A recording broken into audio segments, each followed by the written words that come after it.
Hey guys, I will show you how to fix this problem on Windows system. So we are going to use mouse only. And we will use on-screen keyboard. So for that, just right click on the start icon, click on settings. Now we need to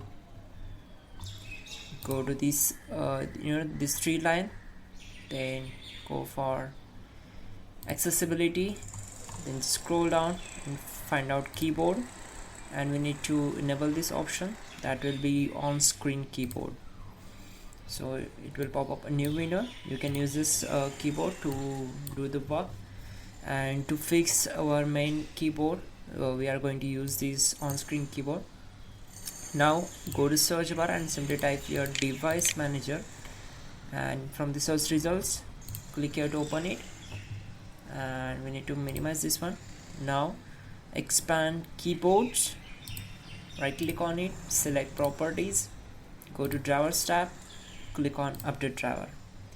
If you are connected with your internet connection, then select the first option and the base drivers will be installed automatically.